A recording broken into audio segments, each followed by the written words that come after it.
Good afternoon, everyone.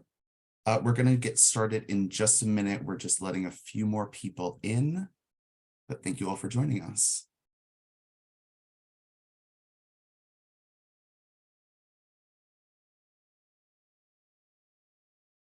So, welcome, everyone. I am Scott Sinclair. I'm the Senior Manager of Programs here at Cancer and Careers, and I'm so happy to welcome you all to today's webinar. For those of you who are listening in on your phone, please let us know by sending an email to cancerandcareers@cew.org with your name and the phone number that you're dialing in from.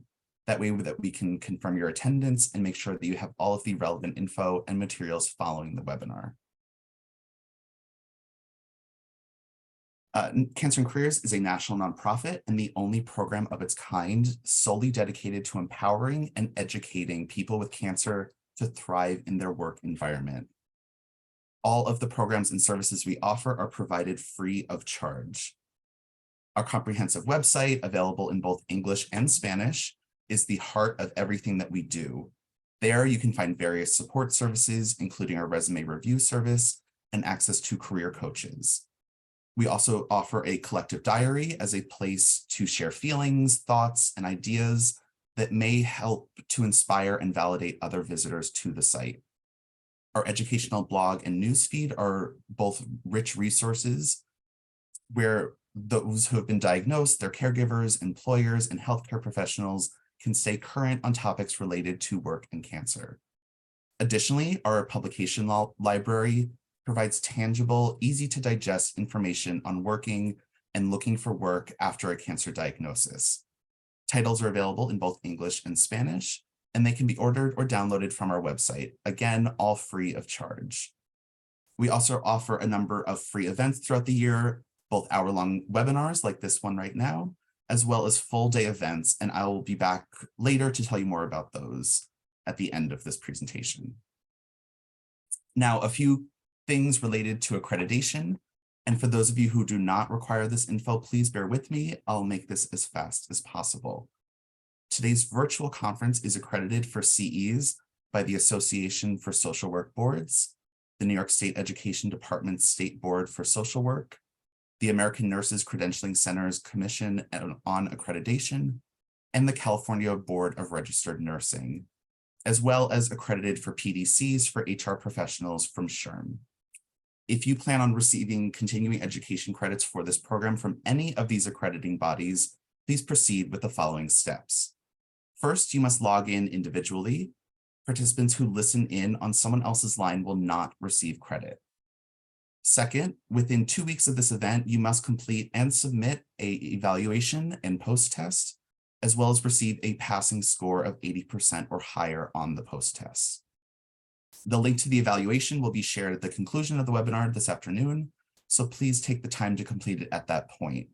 However, if you're unable to complete it today, a follow-up email with the link to the eval will be sent tomorrow, Thursday, May 4th, by 5 p.m. Eastern Time. Also, please note that the planners and presenters for this program have not disclosed any pertinent financial relationships or conflicts of interest, and that no commercial support was provided for this program. As you might know, Zoom has a lot of great features that you can use to interact with us and with other attendees. The Q&A box is there. If you have any questions for today's content, please submit them using the Q&A box below. We know the importance of privacy, so there is the option to submit your questions anonymously. We'll do our best to answer everyone's questions, but please be patient.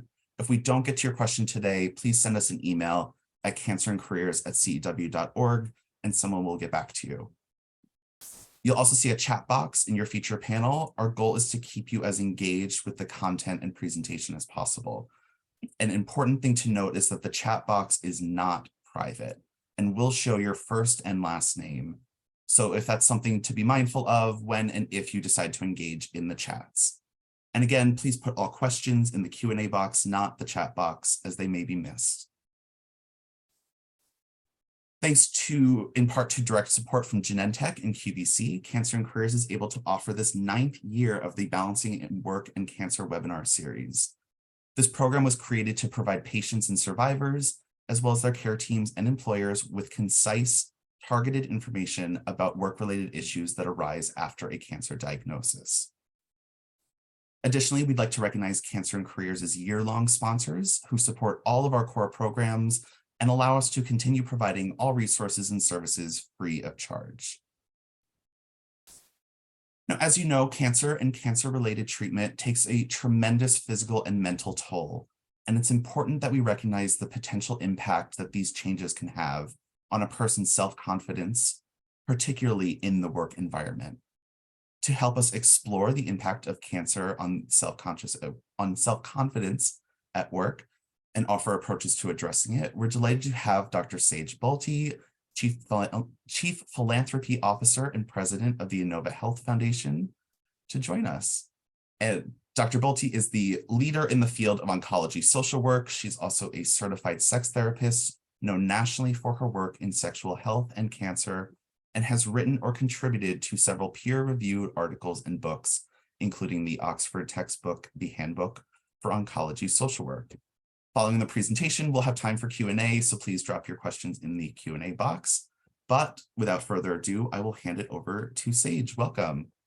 Thanks so much, Scott. I really appreciate it. And hi, everyone. It is always so great to be back with my friends at Cancer and Careers and to be with you today. And I want to just first say thank you to Cancer and Careers for identifying this as a really important topic to talk about. It's not one that we often see have a spotlight put on it. And so I'm grateful that they recognize that body confidence and body image influence how we show up at work and in our lives as we go through or heal from cancer. So thank you. And thank you for joining me today. I also want to encourage you to put questions in the Q&A. I will do my best to answer them. This is a very intimate conversation often, and so there might be questions that may feel uncomfortable to ask, and I just want to normalize that any question goes with me. I am very willing to go into conversations with people on topics that might otherwise feel uncomfortable, so please know that there's nothing you can ask that I don't look forward to being able to try to answer or at least provide some thoughts or resources on. So with that, today what I hope we achieve together is to look at how body image may be impacted by cancer and how that affects, how I said earlier, how we show up at work, to normalize the many challenges that affect our body image from cancer diagnosis and its treatments. Also understand just the psychological toll that takes on us. What does a negative body image do when we show up to work or in relationships? And hopefully you will walk away, most importantly, with some ways that you might be able to maintain or increase self-confidence while working or returning to work. And for the professionals that have joined us today, I hope you walk away with some additional information or maybe just reinforce the information you have to help support these amazing people we have the great opportunity to support. So first, as I said before, it is so normal, and it's one that we don't talk about a lot. And in similar fashion to our sexual health, it's something that oftentimes it's the last thing that's brought up. Oftentimes, when struggling with body image, there might be worries about bringing that forward because they don't want to be perceived as vain or this is the last thing that should be on my mind, but it's really normal. And confidence can be impacted, and that can impact not just body confidence, but the body confidence in our body, right? So I might feel like my body has betrayed me and I have this constant fear of recurrence. How does that affect how we show up in relationships or at work? The way that we feel about ourselves impacts and takes hold. It can take big real estate in our mind if we give it that space. Certainly it can impact relationships, intimacy, our physical fitness and what we are or aren't able to do or what we're comfortable trying or not. And again, all of this can impact our work performance, our relationships at work, and the way in which we ask for help at work. I often use this, I look at it as like a Post-it note because I think it's a great start. Oftentimes when I see patients, they're tired. You know, they're tired from the physical effects of cancer, just the fatigue, the nausea, the brain fog. And then they get to this point where that's sort of still moving forward and healing, but they're frustrated that the body isn't doing the healing in the pace that it needs to. They're frustrated with the port that is still there, or the scar from the port. So please heal. It says, dear body, please heal. I don't know how much more of this I can take, but I know I need to be patient, but please. So again, recognizing that the ways that we feel or interact with our body, the way we think about our body, can have negative and positive effects. And to further normalize it, and I think this statistic is actually low, 31 to 60% of survivors, according to research, say that they struggle with body image changes, and whether that's significant alterations to the body, such as an amputation, or something that might be seen as more moderate, like a scar.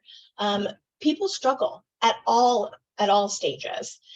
And I think it's important to also set the stage around body image evaluation and body image investment, because a lot of research around body image includes these two perspectives. So the body image evaluation, it refers to the degree to which you are satisfied with your appearance or dissatisfied. And if there is a discrepancy between what you perceive as something that is desired and that you like the way it looks, or you don't like the way it looks, versus the physical, what it actually looks like. And then the body image investment is, how much does it bother you? What value do you place on that? So for example, if I had been diagnosed with a cancer that put a scar on my face, and for me, how my face shows up and how it appears is really important. I value the way my face appears, and that scar isn't fixable, it's very visible. If I put high value that I believed everybody looking at my face is staring at my scar, and that created distress for me, I'm going to have behaviors that might mean I'm withdrawing, I'm not interacting with people, I may not try dating, I may have further negative thoughts, and that can have certainly so many more implications on our life. Many survivors, as I said earlier in our conversation, we minimize the body image difficulties due to shame, embarrassment, or guilt. And what I mean by that is, it's oftentimes I'll hear, well, that should be the last thing on my mind, or I know I should just be glad to be alive, or I know this is really small compared to other people's experiences.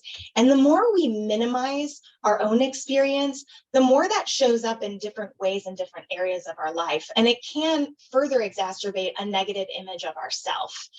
And they are body image concerns, whether you are 12 years old, like my daughter, or 95 years old. They are still a part of a human experience. We may shift and change and place less importance on the things we did when we're 95 versus when we're 12, but they are still an important part of the human experience. And then two other concepts around body image or body self-confidence is self-esteem, the way that the ways that we think about ourselves, right? It's really about our thoughts about who we are. And if we think that we are less, or we think we're not pretty, or we think we're not handsome, or whatever word you attach to it, oftentimes that negative self-esteem can lead to lower self-confidence. We might underachieve because we're not valuing ourselves in the same way. We might experience increased anxiety and depression. And then body image is a part of our self-esteem, right? The way that we view our body, what we think about and how we view our body. And that could be both positively and negatively, but we know that negative body image typically has a negative effect on one's self-esteem, similarly to what I identified earlier. Common body image challenges is just our perception or our concept of how we might represent masculinity or femininity that might be challenged.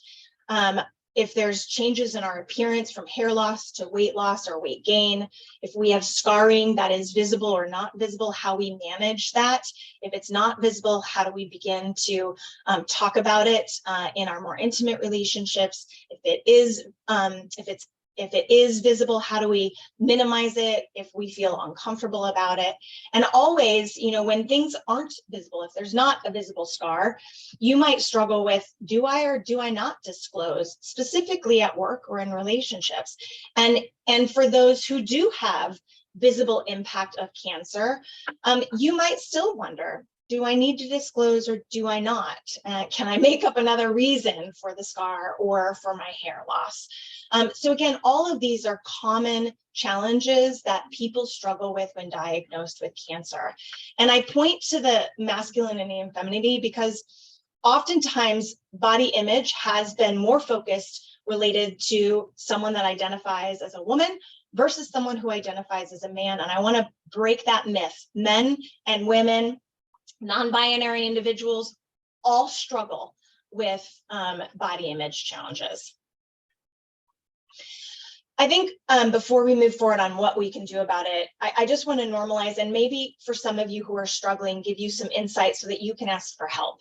If we are struggling with low body image, what makes that worse is when we have unrealistic expectations about treatment outcomes for appearance and our functioning. So if I have a mastectomy and my expectation is that breast will look exactly the same as the other breast, and I go in with that belief system and it comes out and it doesn't, I might really struggle. So going in as well, when we're thinking about our body and assessing our body, what are our expectations? And are those conversations we can have with our clinical treatment team to talk about what should I expect? What can I anticipate?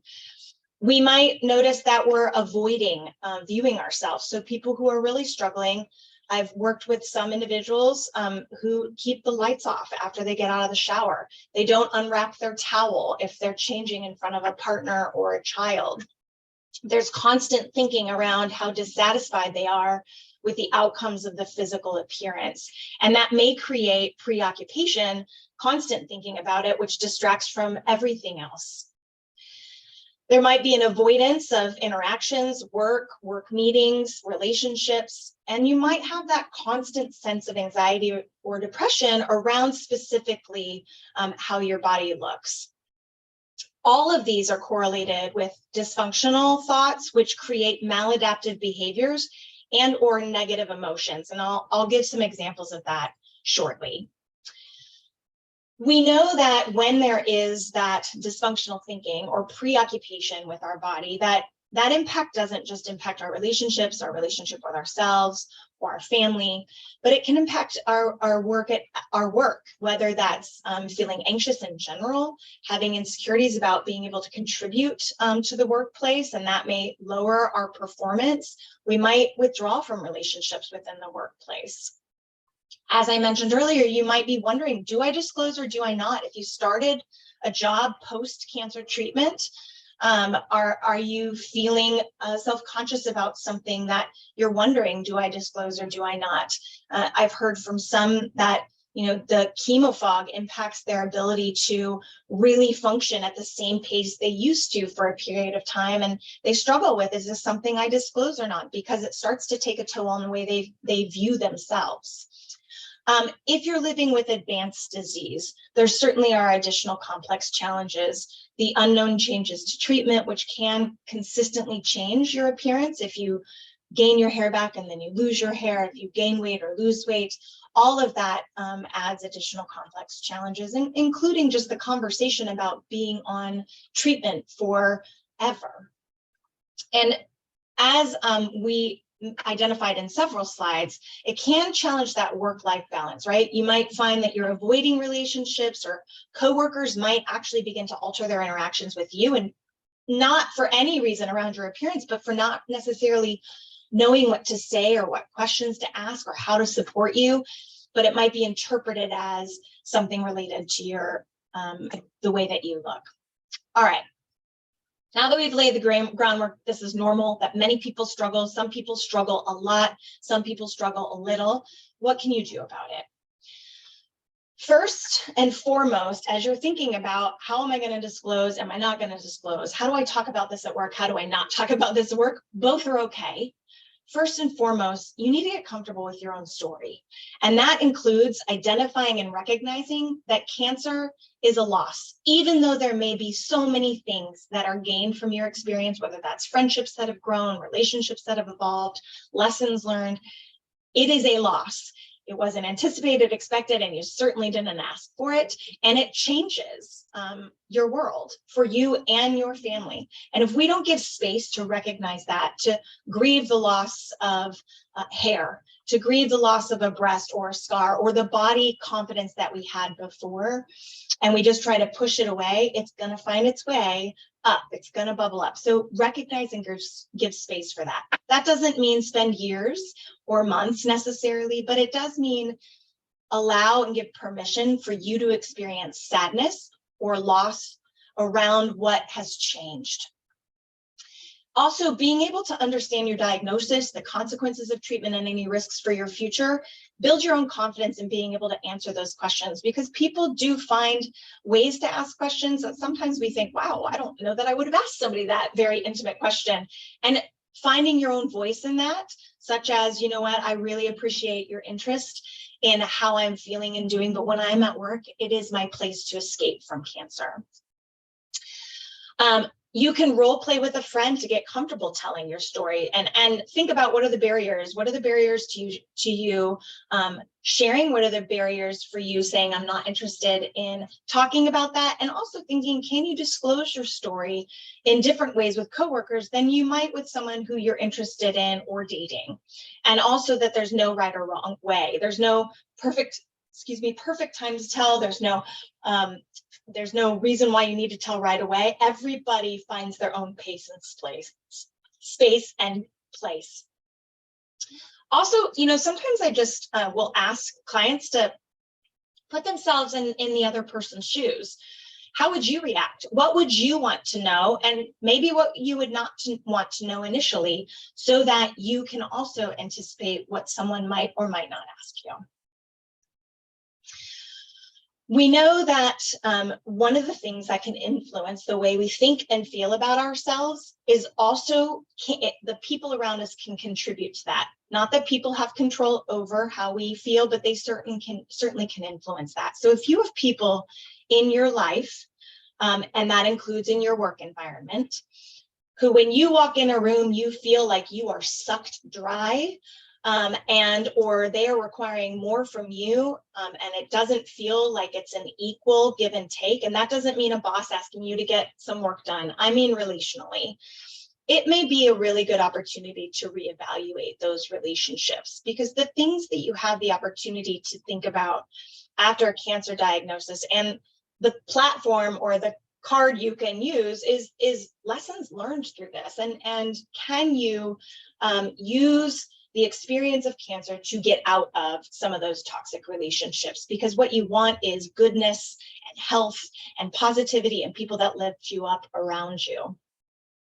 And if we can identify that negative thought, because we know negative thoughts lead to negative feelings, which lead to negative behaviors. So if I wake up in the morning, I look in the mirror and I think, oh my gosh, I cannot leave this house looking like this, right? That's a pretty normal thought that people have. But immediately, what does that do to my body?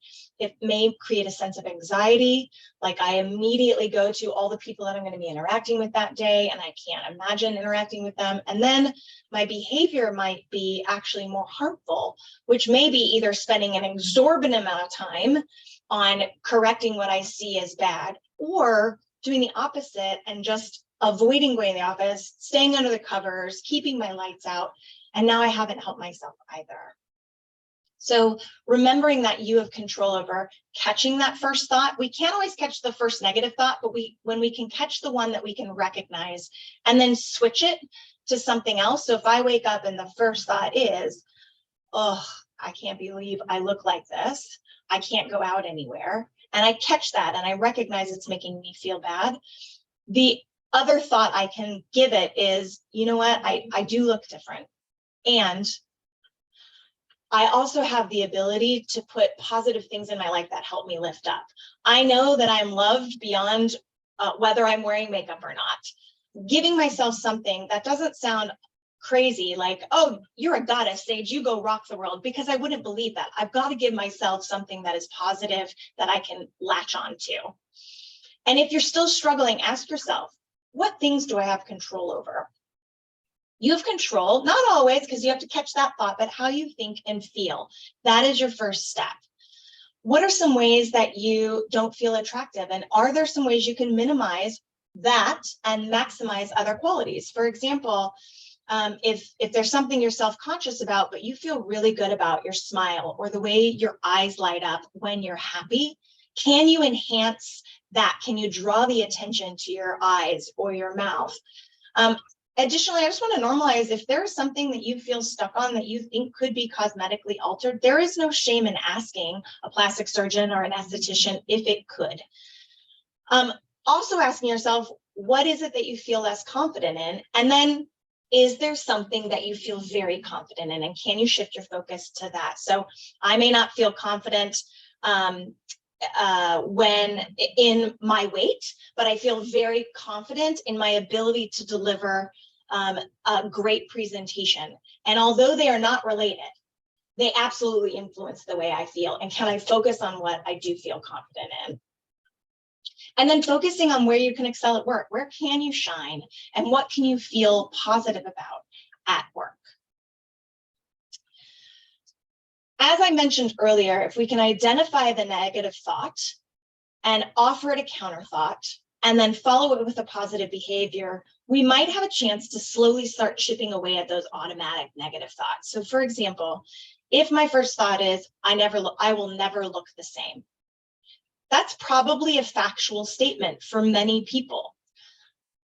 So instead of just letting it be, can we offer a counter thought? I may not look the same, but I can make choices for myself right now that help me feel better. I can go take a walk. I can exercise. I can rest for another 10 minutes. I can go make my favorite smoothie or make my favorite coffee. There are things that you can do that still can build you up. As I mentioned earlier, you have an opportunity to really evaluate those toxic relationships. And I often joke, you don't always get to choose your in-laws. And if one of those individuals are toxic, we can't always change that. We can't cut them out, but we can make choices about how often we expose ourselves to them. And if you find this in the work environment, if you're finding that you have people around you that either are negative or asking questions that you feel uncomfortable with, there's a reason that we have human resources, and going to them to ask for support if these exist in the workplace may be a great place to help. Also, if you have employee assistant resources that are available, that might be an opportunity. If you have a good relationship with your manager, bringing this forward and asking for some coaching on how you might manage it. Again, I think as we get back into the world, whether it's virtual or in person in the workplace, those relationships, we spend a lot of time at work, those relationships matter, and how we manage them is also really important. And if your needs aren't being met by your coworkers, by your friends, by your manager, related to specifically, for example, if people keep telling you comments like, I'm sure you're going to come out of this stronger, I'm sure that there's a reason for this, it is okay to say it's not helpful to me when you say everything is going to be okay or everything happens for a reason. What I need for you is for you to listen or to tell me that this frustrates you too, or give me a hug, right? Instead of trying to fix it, just be present. What are some ways that you can reconnect with yourself and others, yourself physiologically, spiritually, emotionally, psychologically?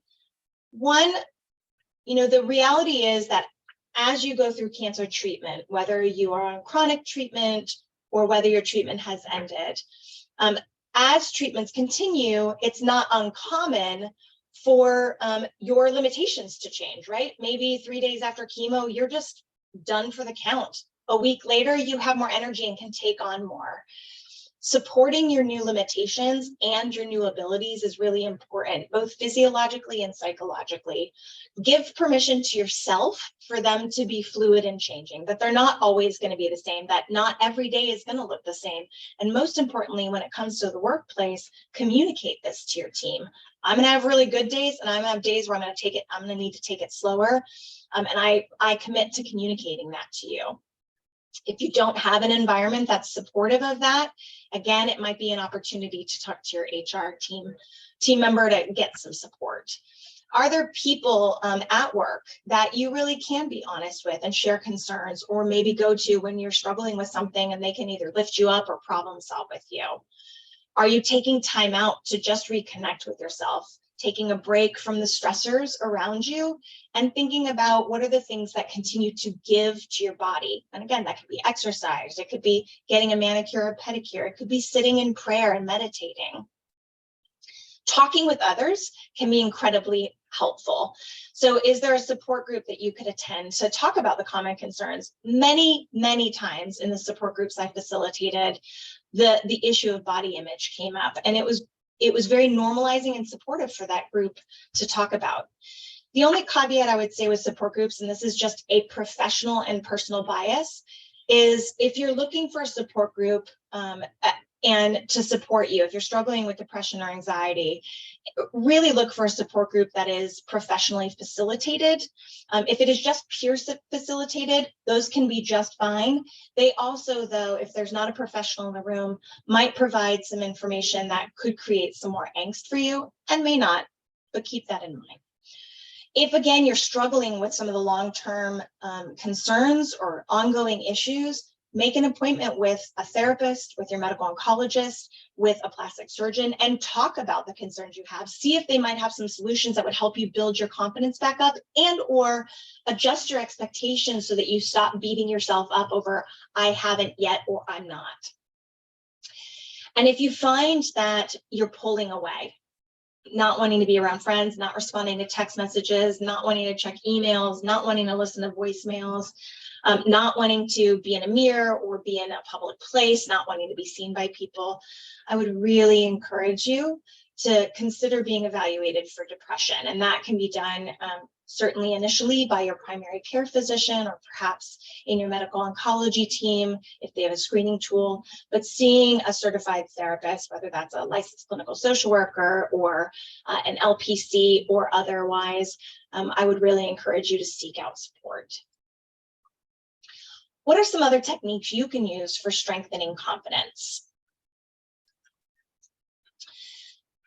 Some of these might, for some of you, feel a little hokey or maybe a little extreme, but I think offering lots of tools to put in your toolkit is really important. And because we're all different, we all may take one or two of these and stick them in our toolkit.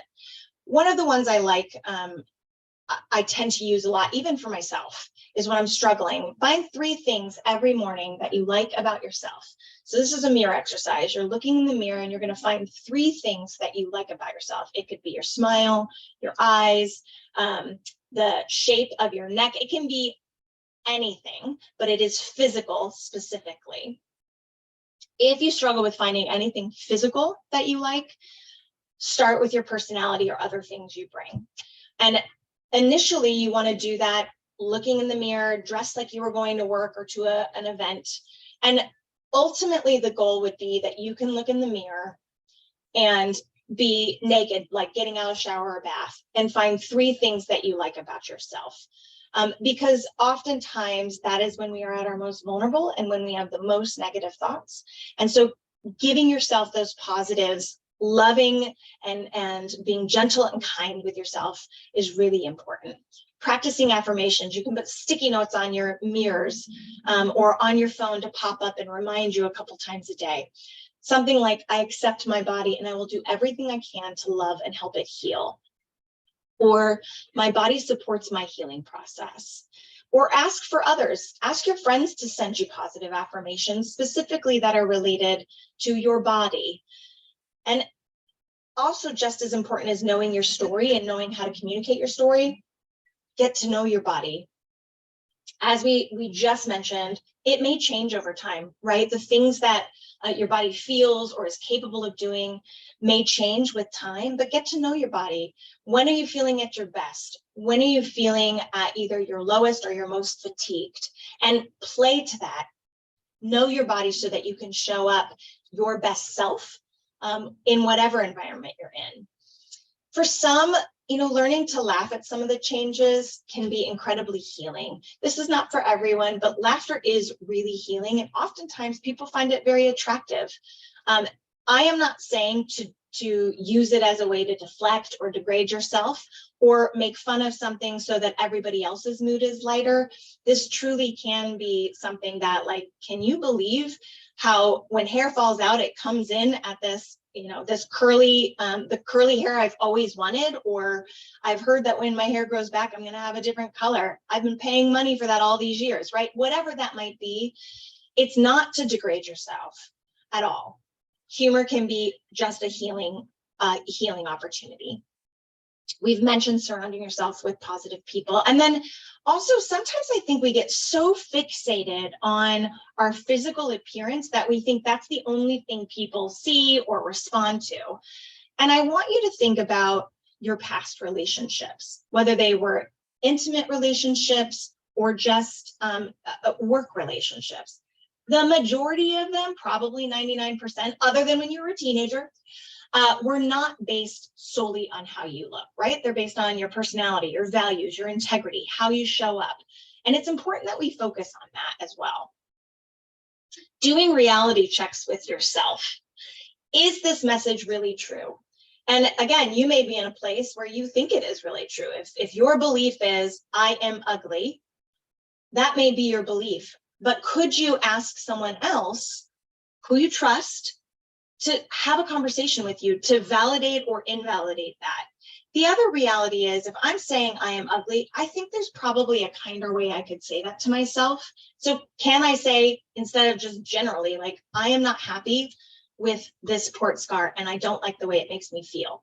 That's very different than generalizing I am ugly. Because when we think about that, I am ugly, would another person say this to you? Or would a person say this to another person? And if not, why do I keep reinforcing that with myself? Can I find myself some grace and rethink how I am talking to myself? And again, maybe just having a conversation with someone you trust could shed some light on what they think, or some additional ways that you could help support yourself or rethink, change your thoughts. Other tools that you can put in your toolbox that work for many is just becoming more aware of the thoughts we're having, becoming more aware of our emotional experiences, becoming more aware of the times we're feeling low at work or not feeling like we're showing up as our best. And creative expression can be a great tool for unpacking that in a way that allows things to come up organically instead of sitting and really thinking. So journaling can be a great way to reflect and look back and gain insights. Meditation or prayer, taking moments to just sit and be, or if you have a higher power, inviting that higher power to help you understand, give grace, take some of the barriers away. We know that movement is incredibly powerful for your head and your body. So move. Do things that help you feel more connected to your body. You don't have to be a marathon runner. You can just walk. Or if you're more physical and you want to box. And learning to identify and beating your negative thoughts to create more positive responses. Again, some of these tools can help you do a better job at catching that thought and reacting to it to change it. How do we change our thoughts? It certainly is not easy. Automatic thoughts are just that, automatic thoughts. But the more we practice certain words, the more we practice catching those negative thoughts, the likelihood is we can start changing those automatic thoughts. We can start changing the narrative that we have of ourselves. So really paying attention to the words we're using. If we're using a lot of negative words like worried, frightened, upset, tired, bored, not, never, can't, should, we often in the clinical world say stop shoulding on yourself. It doesn't ever lead to a positive outcome. Can you think more with positive words like happy, peaceful, loving, enthusiastic, warm, capable? Are there other words that you can really be intentional about using when you wake up in the morning and throughout your day?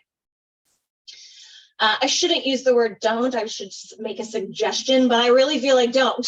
Don't make a statement like, I'm not going to worry anymore. That's not practical. Worry is a normal emotion. It's how much time we are spending worrying and what we do with the worry. So instead say, I choose to focus on the positive. or whatever feels right. Substitute it with, it would be nice if, instead of should, right? It would be nice if I went for a walk today. It would be nice if I got to the gym today instead of I should get to the gym, right? Because the outcome, if it doesn't happen, is going to make me feel worse. And honestly, shoulds put pressure on us that might create a negative reaction, and we may not do the thing we wanted to do because we feel pressure.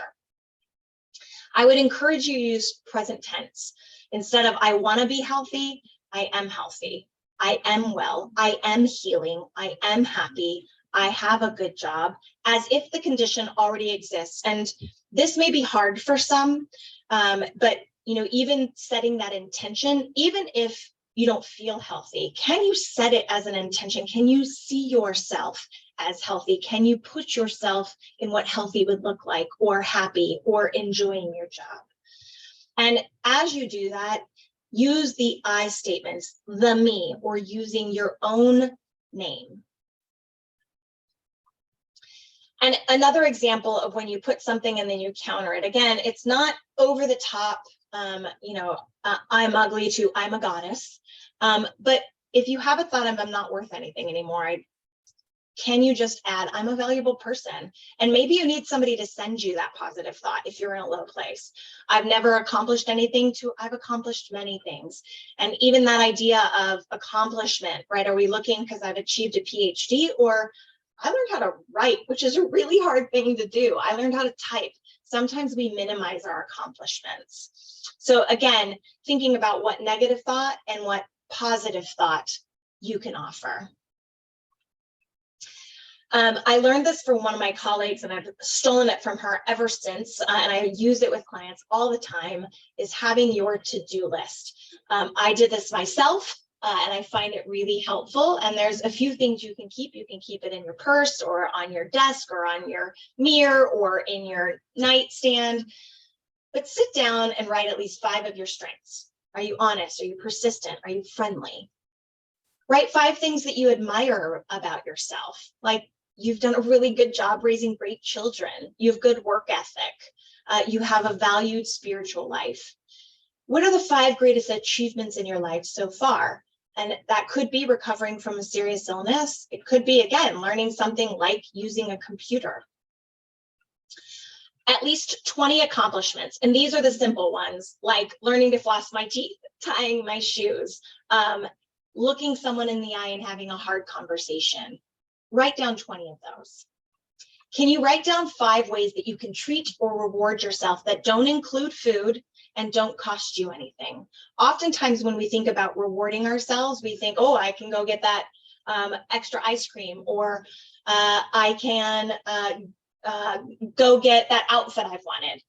Instead, let's think about how you can treat yourself that without food and with things that don't cost. And that could be sleeping in an extra 15 minutes, looking at something beautiful. Maybe you have a picture that takes you back to a wonderful memory, watching a movie that makes you laugh, or that friend that you always feel like time never stopped with the 2 of you. That is a wonderful treat or reward.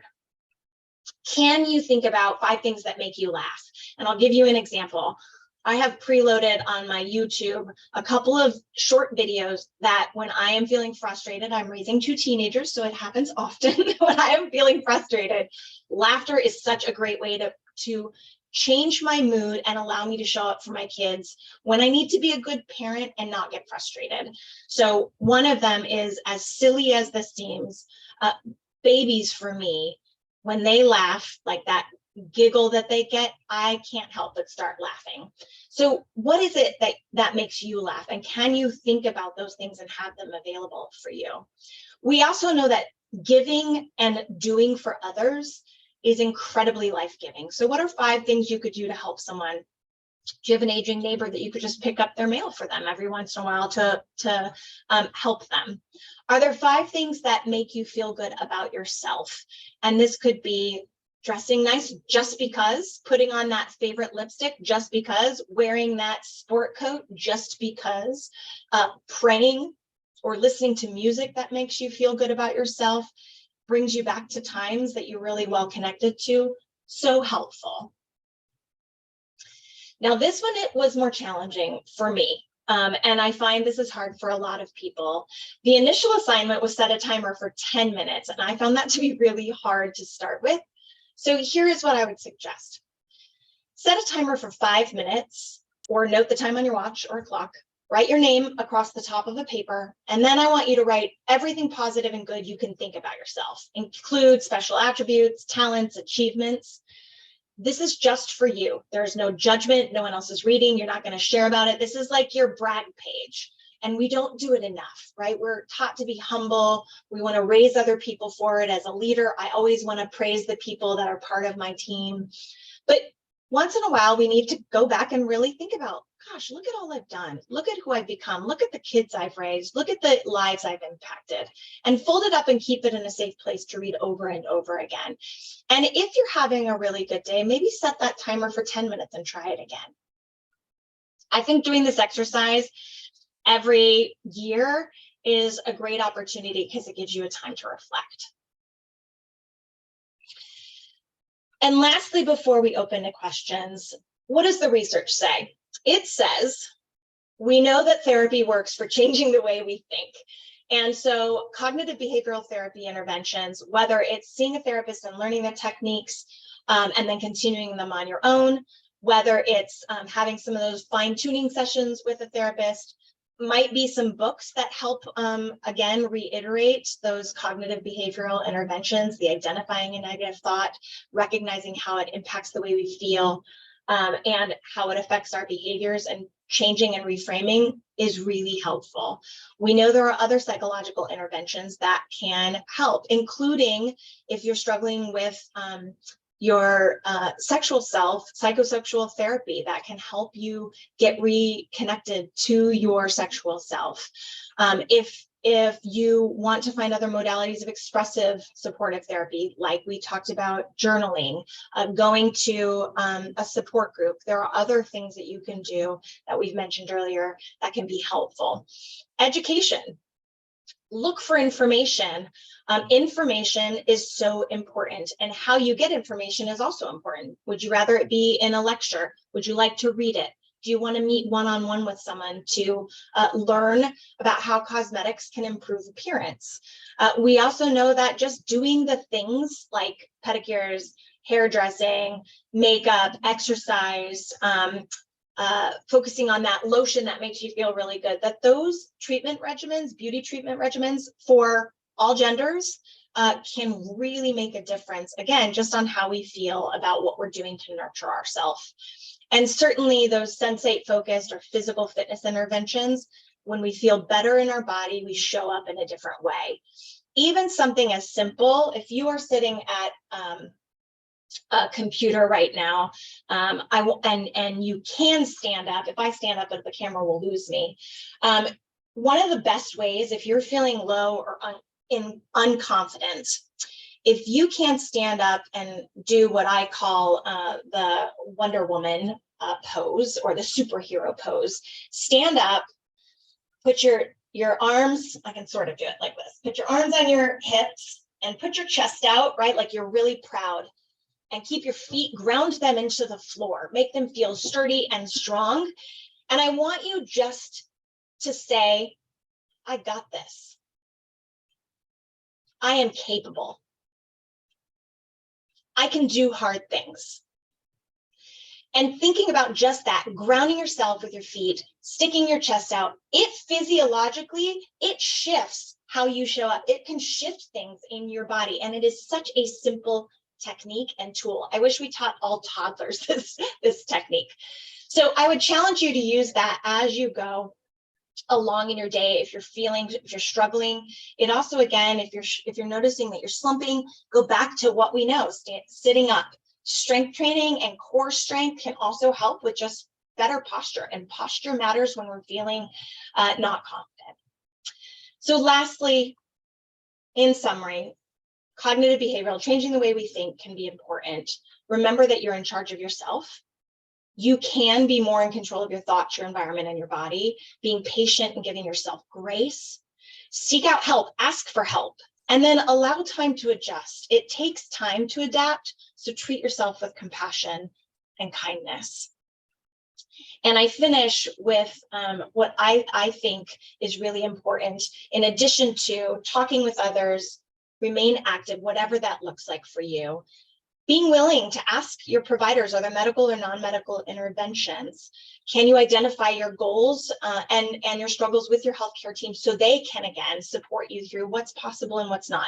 If we don't ask, we won't know. And finally, I love this picture. It says, "Dear body, I wasn't always happy with you. I wanted longer legs, a flatter tummy, firmer arms. But recently, we've been through a lot, you and I. We faced cancer together. We lost our right breast, our hair fell out, but we got through it. And now I've learned to love and accept you for what you are. Not perfect, but beautifully imperfect. You are my body, and I'm proud of you." What a better way to end than a thought around that. And maybe that's something you can repeat to yourself as you continue your own healing on body confidence. So I look forward to some questions. Scott, I'm not sure if you're going to read them to me or if you want me to go in the Q&A, but I will turn it over to you. Thank you so much, Sage. That was wonderful. We have a few resources here. I put a link to the deck in the chat if you want to download it and take it with you today, and some contact info as well. And just want to, before we move on to Q&A, I want to make you aware of a few upcoming events that we have here. Our next webinar is going to be on June 7th, and we'll be joined again by career coach Julie Jansen, who will be discussing job search. So we hope you can join for that. We also have upcoming sessions on self-care, balancing work and cancer, as well as communicating effectively, which we're doing in 2 different parts, one in September, one in October. So we hope you can join for those. And then we have our national conference coming up, which is a full day event on Zoom. It's going to be on Friday, June 23rd, and is open to anyone who has been touched by cancer. If you want more information on any of these events, there are links here in the deck that you can find. You can also go to our website and find out more information, as well as register for free. And then I'm just going to leave up the CE requirements here while we go into Q&A. Again, it's going to pop up with the eval at the end of the session today, and you'll also get an email tomorrow with the evaluation and the post-test. And just one more reminder too, if we don't get to your question, please shoot us an email, cancerandcareers@cew.org. We're happy to get to anything that we don't get to today there. So without further ado, let's jump into some questions. Yeah. The first one I have here for you, Sage, is it normal to feel that part of your body is alien to you? So for example, implants in breast cancer. Such a common question, and yes. This is something that comes up a lot in breast cancer support groups and in others, not just those who have breast implants. But it is really common, and there are some ways to continue working on that. Certainly recognizing that it is a foreign object that has been placed into your body, and just recognizing that, and then learning how you might integrate it into yourself. The removal of the breast is what took the illness away, and the placement of this foreign thing that doesn't feel part of me yet is what has continued to support me having life. And reframing even just how you approach your thoughts around the breasts. And if it's not about an implant, but it's about just feeling like you've been invaded by an alien, your body is no longer your own, that is a very common feeling as well. And finding, again, ways to feel a little bit more in control, things that you can anticipate or plan for, things that are life-giving or soothing, like sometimes essential oils can be really helpful. Having that really healthy meal that makes you feel so good and gets you back in touch with you feeling a little bit more like yourself. But short answer, it is really normal, and it will improve. Continuing to talk about it is one of the ways it can improve. Thank you.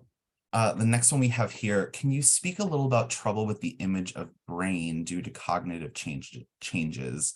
I find myself embarrassed not being able to process information or time management since chemo brain. Yes. So again, really common, and I appreciate that question. So chemo fog or chemo brain definitely impacts how we feel about ourselves, especially if we really prided ourselves on being organized, being able to remember, have quick recall. And our jobs often require those things, and the requirements of our job don't go away even when our brain changes. So it can create some challenges. I think one of the tools I would say is having a conversation, if it's affecting at work, having a conversation with your manager about just naming it. Hey, this is a real thing.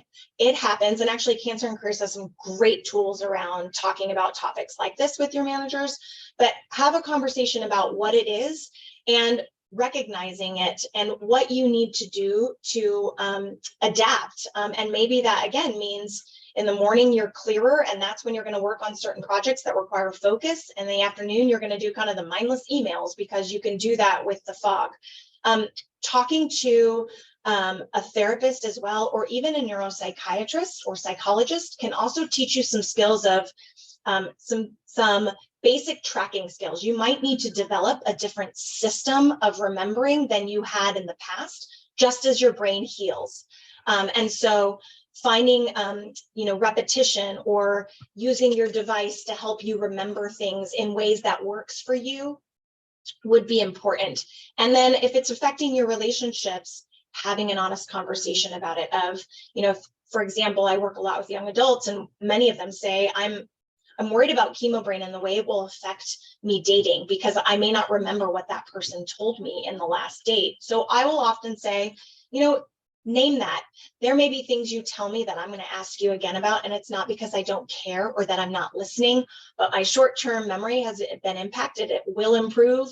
And I just want you to know up front that if I re-ask a question or if I'm not catching something, it's not because I'm not here, present, or care about it. And you can use that same language with your coworkers or your boss. Yeah, and like you said, we have a lot of information on our website about chemo brain, brain fog. I'm going to see if Rachel can drop a link into the. She just did. Okay, great, perfect. And I'm a big fan of making lists and crossing things out and just writing things down and having it in front of me while going throughout the day to stay organized and on top of things, because my brain is mush by 5 o'clock. The next question I have here is, can you talk further about honing your story and how to pull together your story, almost an elevator pitch? A cancer journey can be long and complicated, so to share the short version would be helpful. Yeah, I always think of like developing your cliff notes to then developing a one-pager to then developing an elevator pitch. So I almost think of these as stages. So here's what I would recommend. Sit down when you're in a good space and you have 45 minutes to an hour and write your entire journey in a way that is helpful to you. Again, for some people this can be traumatizing, and so I wouldn't put that out there. If that's going to be unhelpful, don't. But if you're looking for simplifying, get on a computer or type it out and write it down.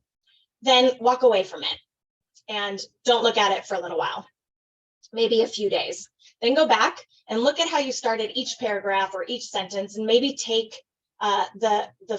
a few sentences from that and create what I would say like the cliff notes, which maybe for you, if your first story was 4 pages, maybe this is whittling it down to 2.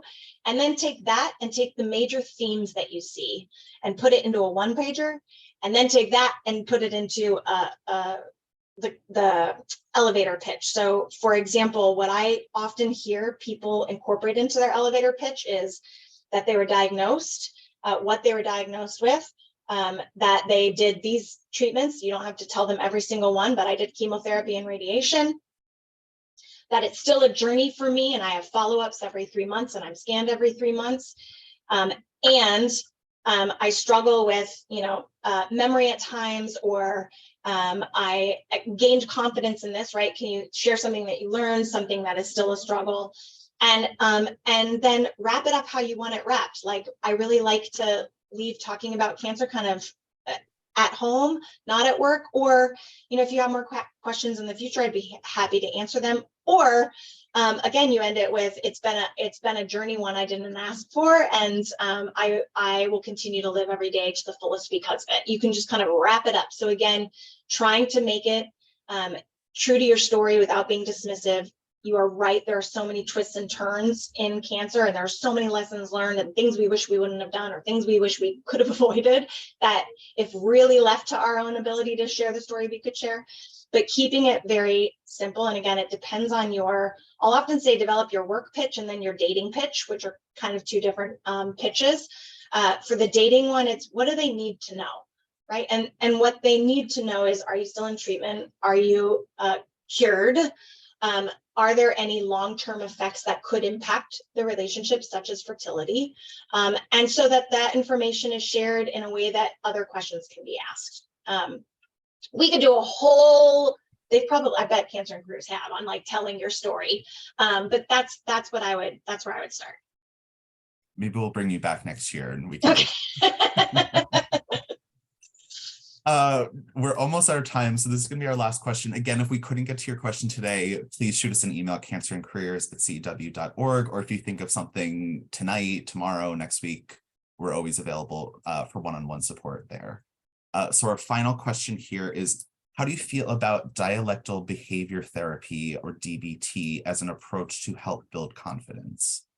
I love DBT. It requires commitment and time. And if you're doing it in a therapeutic setting with a therapist, it again requires time.